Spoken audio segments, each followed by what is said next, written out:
إن الحمد لله نحمده ونستعينه ونستغفره ونعوذ بالله من شرور أنفسنا وسيئات أعمالنا من يهده الله فلا مضل له ومن يضلل فلا هادي له أشهد أن لا إله إلا الله وأشهد أن محمدا عبده ورسوله يا أيها الذين آمنوا اتقوا الله حق تقاته ولا تموتن إلا وأنتم مسلمون يا أيها الناس اتقوا ربكم الذي خلقكم من نفس واحدة وخلق منها زوجها وبث منهما رجالا كثيرا ونساء واتقوا الله الذي تساءلون به والأرحام إن الله كان عليكم رقيبا يا أيها الذين آمنوا اتقوا الله وقولوا قولا سديدا يصلح لكم أعمالكم ويغفر لكم ذنوبكم ومن يطع الله ورسوله فقد فاز فوزا عظيما أما بعد فإن خير الحديث كتاب الله وخير الهدى هدى محمد صلى الله عليه وسلم وشر الأمور محدثاتها وكل محدثة بدعة وكل بدعة ضلالة وكل ضلالة في النار. Hadirin sidang Jumat yang saya muliakan, surat Al-Fatihah yang senantiasa kita baca dalam salat-salat kita, kita baca dan kita dengar dalam salat kita, patut kita yakini memiliki keutamaan yang sangat besar.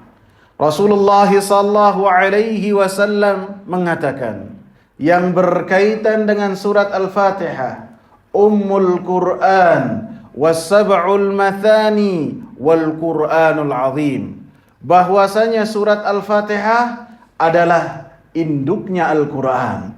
Surat Al-Fatihah adalah 7 ayat yang senantiasa dibaca oleh kaum muslimin berulang-ulang, dan setiap orang ketika membaca surat Al-Fatihah tidak pernah sedikit pun mereka bosan, dan ini mukjizat dalam Al-Quranul Karim wal Qur'anul azim. Dan surat Al-Fatihah adalah Al-Quranul Azim. Seluruh Al-Quranul Azim yang sangat besar semuanya terdapat di dalam surat Al-Fatihah. Sehingga surat Al-Fatihah ini adalah surat yang di dalamnya semua yang terdapat dalam Al-Quranul Karim garis besarnya ada di dalam surat Al-Fatihah. Di antara apa yang tercantum dalam surat Al-Fatihah yang wajib dan patut kita ketahui, karena Al-Quran diturunkan oleh Allah subhanahu wa ta'ala bukan hanya untuk dibaca,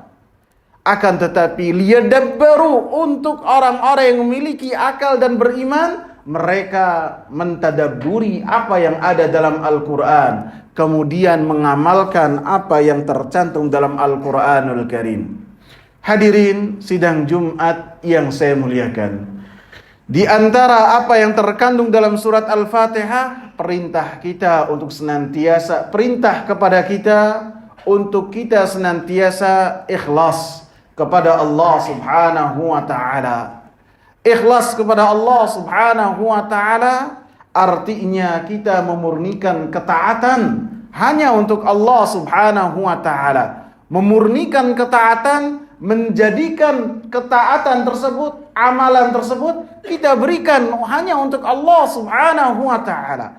Ketika Allah subhanahu wa ta'ala perintah kita untuk ruku, untuk sujud, untuk berdoa, untuk bernazar, untuk menyembelih, maka itu semua kita berikan kepada Allah subhanahu wa ta'ala. Tidak kita palingkan kepada selain Allah, baik kepada kuburan keramat, baik kepada pohon angker, baik kepada jembatan yang dianggap apapun juga. Maka ketika orang-orang yang ikhlas dalam beribadah, tidak menjadikan itu semua sebagai tujuan dalam beribadah kepada Allah. Ibadah diberikan hanya kepada Allah Subhanahu wa ta'ala semata. Allah Subhanahu wa ta'ala katakan, "Balillaha fa'bud." Hanya kepada Allah Subhanahu wa ta'ala kalian beribadah. Wa kum minasyakirin, dan jadilah termasuk dari orang-orang yang bersyukur. Dan Allah Subhanahu wa ta'ala katakan, "Wa ma umiru illa liya'budullaha mukhlishina lahuddin."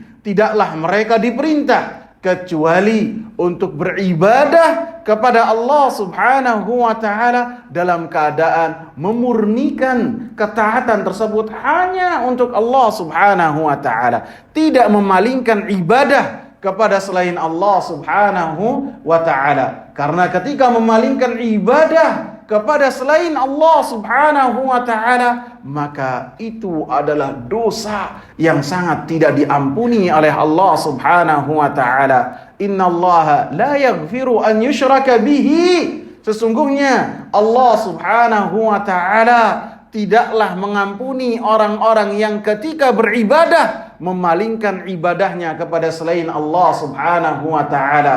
Dalam ayat lain, innahu man yushrik billah faqad harramallahu alaihil jannah wa ma'wahu an-nar wa ma lidh-dhalimin min ansar. Sesungguhnya orang-orang yang melakukan kesyirikan kepada Allah Subhanahu wa ta'ala, maka Allah Subhanahu wa ta'ala haramkan baginya untuk masuk surga, dan tempat kembalinya adalah api neraka. Wa ma lidh-dhalimina min ansar, dan orang-orang yang berbuat zalim, maka mereka tidaklah mendapatkan penolong dari Allah Subhanahu wa ta'ala.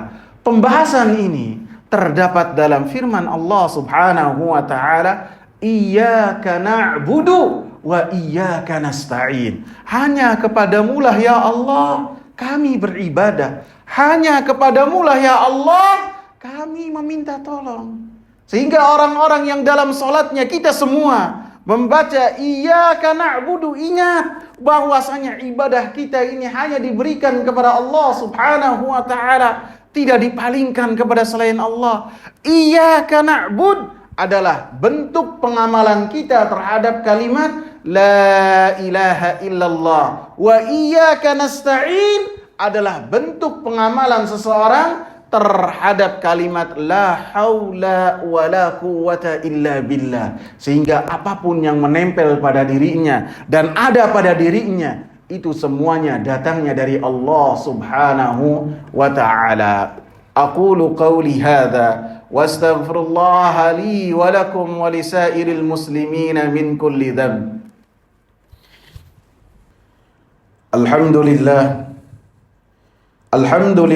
wassalatu wassalamu ala rasulillah wa ala alihi wa sahbihi wa man ittaba'a bihudahu ila yaumil qiyamah. Hadirin sidang Jumat yang saya muliakan, iyyaka na'bud juga memerintahkan kepada kita dan mengingatkan kepada kita untuk pentingnya ketika kita beribadah kepada Allah Subhanahu wa ta'ala hanya mengharap apa yang ada di sisi Allah Subhanahu wa ta'ala. Tidak mengharapkan pujian, tidak mengharapkan sanjungan.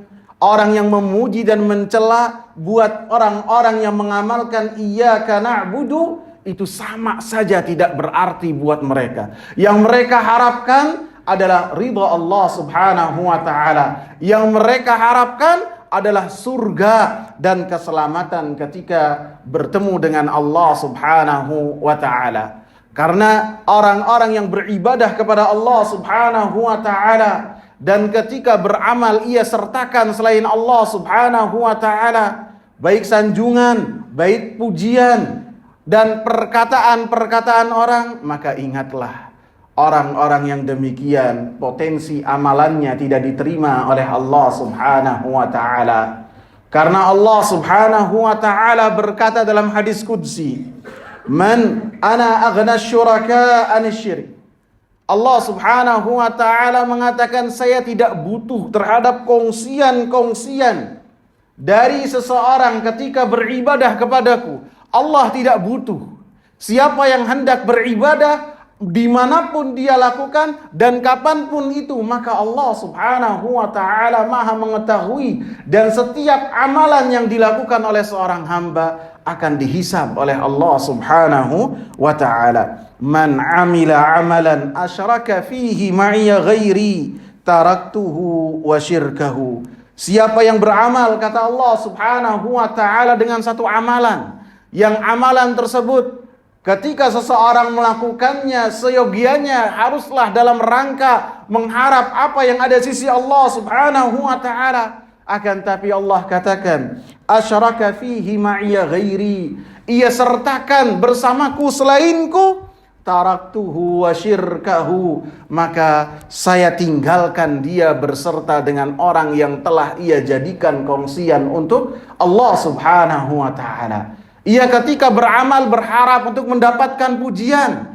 Ia ketika beramal berharap untuk mendapatkan sanjungan dari manusia. Apapun yang telah ia lakukan, maka Allah subhanahu wa ta'ala menyatakan amalan tersebut ditolak oleh Allah. Amalan tersebut tidak diterima oleh Allah subhanahu wa ta'ala. Bahkan satu ibadah yang dilakukan oleh seorang hamba, kemudian di dalam hatinya ada kerancuan berupa mengharap apa yang ada sisi manusia berupa pujian dan sanjungan, maka amalan yang telah dia lakukan akan menjadi sebuah kemaksiatan yang sangat besar di sisi Allah subhanahu wa ta'ala. Ingatlah satu hadis yang Rasulullah sallallahu alaihi wasallam ingatkan dengan hadis tersebut kepada para sahabat ridwanullahi alaihim, supaya mereka ketika beribadah untuk senantiasa ikhlas kepada Allah subhanahu wa ta'ala. Rasulullah katakan bahwasanya api neraka yang pertama kali dimasukkan ke dalam api neraka setelah Allah subhanahu wa ta'ala menghisab manusia, maka yang pertama kali adalah mereka-mereka yang ketika beribadah kepada Allah subhanahu wa ta'ala mengharapkan sanjungan manusia. Mereka beramal dengan amalan-amalan yang besar, akan tetapi ketika niat keikhlasannya kurang ataupun keikhlasannya jauh dari berharap kepada Allah subhanahu wa ta'ala, maka merekalah orang-orang yang pertama dimasukkan ke dalam api neraka. Yang pertama, Rasulullah sebutkan seorang ahli yang membaca Al-Quran. Ketika dihadapkan kepada Allah subhanahu wa ta'ala, Allah sebutkan kepadanya, apa yang telah kau lakukan dengan karunia-karuniaku kepadamu? Maka orang ini mengatakan, saya mempelajari Al-Quran, saya mengajarkan manusia Al-Quran. Maka Allah subhanahu wa ta'ala katakan, benar engkau telah mengajarkan Al-Quran, benar engkau telah belajar Al-Quran, akan tetapi engkau tidak ikhlas kepadaku. Engkau melakukan itu semua dalam rangka apa? Supaya dikatakan oleh manusia sebagai orang yang ahli membaca Al-Quran. Faqad qil, maka apa yang engkau lakukan telah mendapatkan apa yang kau jadikan tujuan. Engkau mengharapkan sanjungan dari manusia, manusia telah menyanjungmu. Maka hisab di sisi Allah subhanahu wa ta'ala menjadi hisab dan amalan yang nol besar, dilemparkan ke dalam api neraka. Berikutnya juga seorang mujahidin yang melakukan amalan yang besar, kemudian dia mengatakan kepada Allah, ya Allah, saya berperang di jalanmu.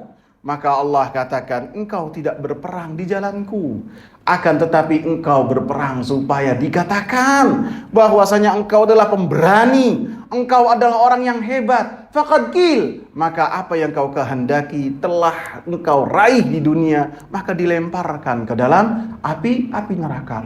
Amalan-amalan yang besar dan luar biasa, yang fadilahnya Rasulullah sebutkan memiliki keutamaan yang sangat besar, akan tetapi ketika niatnya kosong dari pengagungan kepada Allah, dari ikhlas kepada Allah subhanahu wa ta'ala, maka amalan tersebut tidak ada dalam timbangan Allah subhanahu wa ta'ala. Semoga bermanfaat.